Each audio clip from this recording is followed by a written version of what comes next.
Hello and welcome once again to this Red Gaming Tech video. Myself and Mars, where as always I'm here with the latest news from the tech world in the last 24 or so hours. Today we're going to start things off with Intel and their Discrete GPU. Now I just want to say before I go on to this topic that I'm only going to be covering this briefly today, because Paul has said that he wants to do a deeper analysis into this over the next couple of days, maybe tomorrow, maybe the day after, kind of depends how everything else goes. We've got a few projects on the go, as is typically the case here at Camp RGT, but wanted to mention it because it is doing the rounds today. So, we've been talking a lot about mystery that is Intel's Discrete GPU. We've heard bits and bobs here and there, but not very much really. But now there's a fresh rumour doing the rounds thanks to a thread on Reddit, which basically saying that the upcoming DG1 Discrete GPU from Intel is in trouble. And the post says that, quote, DG1 is not shaping up very well at all, and that the thermals and power are looking to be dismal, as Raja Koduri is having a hard time reining in DG1's power envelope. Anyone that has followed his GPU designs know that has been his downfall forever. The real question now is, should we expect to see Koduri still working for Intel after Q3 20? If not, you can expect to never see DG2 make its way to a retail product. So for those of you wondering what power envelope they're actually aiming for, it was aiming for a TDP envelope of 25 watts, and if this rumour is accurate, they are currently struggling to mention that. Now, as I said, I'm not going to go too much more into this because Paul does want to do a deeper analysis, as he's heard a few other things from other sources that he wants to go through. But just take this as a rumour in flaming bright gold neon letters, because that's what it is. This is according to a post on Reddit, so just keep that in mind. But speaking of graphics cards, let's move over to Nvidia and Physx. So, Nvidia has unveiled their next-gen Physx 5.0, which is going to be available in 2020. Fortunately, they didn't deign to be any more specific than coming soon, so we'll just have to wait and see when they decide to give us an actual release date. However, the headline feature that they're trumpeting for Physx 5.0 is Finite Element Model, or FEM. And if that rings a bell, it should. AMD just unveiled its own FEM solution, which is for bending, shattering, or melting effects. So, Nvidia said in their announcement that, quote, the FEM technique is used extensively in the automotive and manufacturing industries to accurately simulate the structural strength of both rigid and soft assemblies. It will be built into Physx 5.0. Now, unfortunately, they were not as generous on the details as to what's going on with their finite element model as AMD were in their announcement. They have shown an announcement video, which of course will be playing on screen and will also be linked in the description below this video. However, they did highlight two other things about Physx 5.0, which is improved physics for liquids, and said that game developers are, quote, able to use discrete particle simulations to model fluids and granular flow. And this will be using discrete element model, or DEM, to model friction and adhesion for simulation of liquids and discrete particles. And naturally, we're going to be seeing a bit of an update to the models for things like cloth, rope, and so on and so forth, which is something that has been used fairly effectively previously with games that made good use of Physx. So, pretty interesting. Look forward to seeing how that gets implemented in future games. Hopefully it won't be so performance hungry as Physx currently can be in some games, but we'll have to wait and see.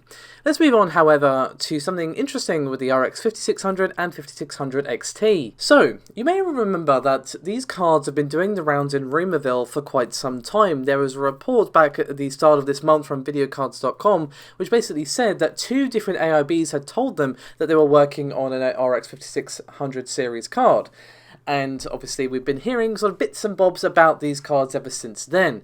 And now it looks like these have been further solidified thanks to a listing from Gigabyte on the Eurasian Economic Commission, which shows a listing of 9 different RX 5600 series cards for their Eagle range series of GPUs, 7 RX 5600 XT cards, and just 2 5600 versions. So 9 Eagle 5600s, 7 5600 XTs, and 2 just normal 5600s, just to be super safety clear with that. So while this is, of course, adding more evidence to the pile, we can't take this as confirmed just yet. I mean, it's looking extremely likely, do not get me wrong.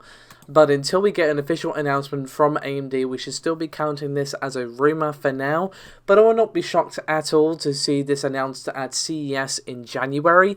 But they may wait to announce them, they may not announce them at all. I would be surprised to see zero announcements, given how we're just hearing little bits here and there about these cards, and obviously the listing really cranks up the possibility of this being true as well.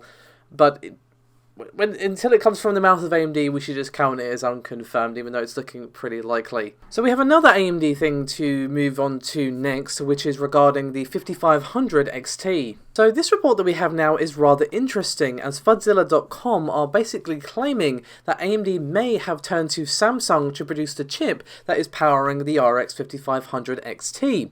Now, of course, AMD and Samsung are already working together on a mobile smartphone GPU based on the RDNA architecture, and it has been well documented how stretched TSMC are getting with their 7nm process, given the fact that they are producing chips for a lot of different companies that all have a lot of high demand going on there as well.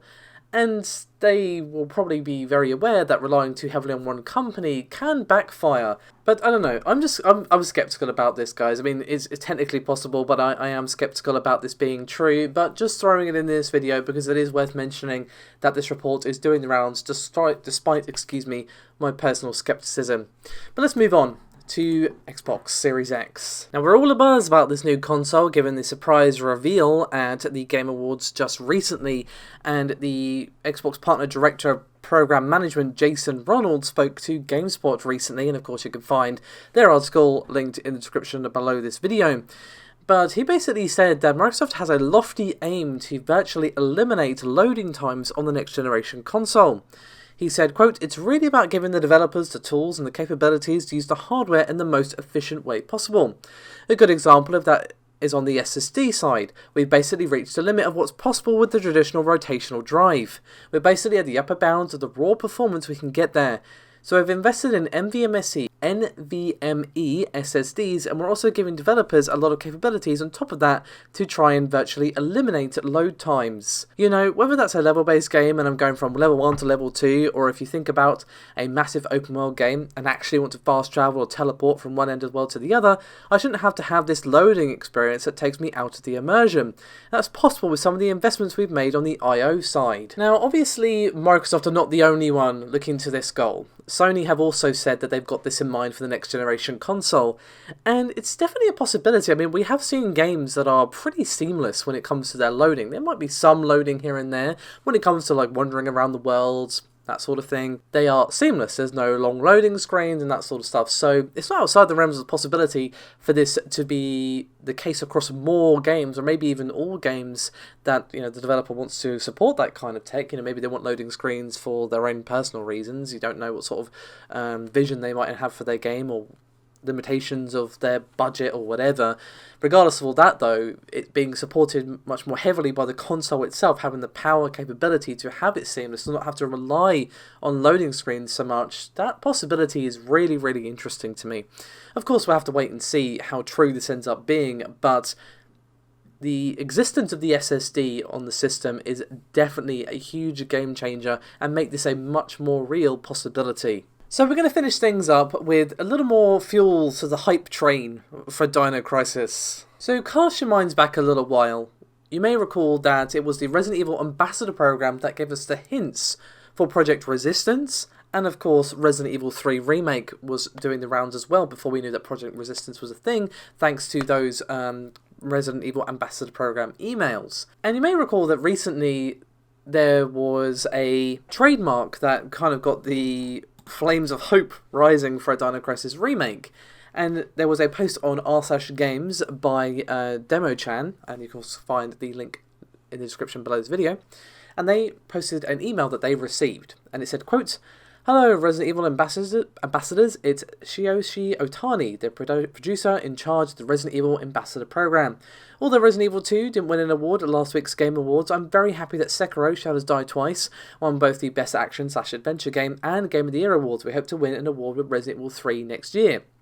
We are almost ready to roll out a new program for ambassadors. Please see the details below.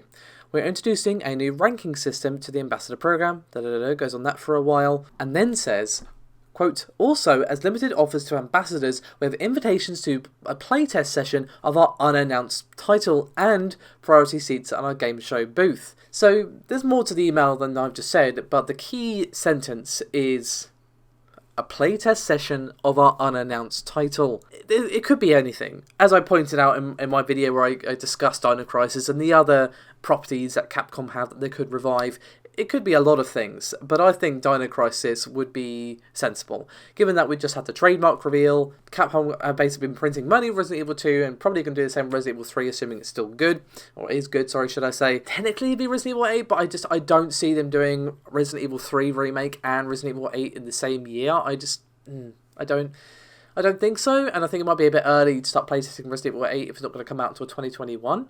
But I could be completely wrong. I'm speculating my arse off right now.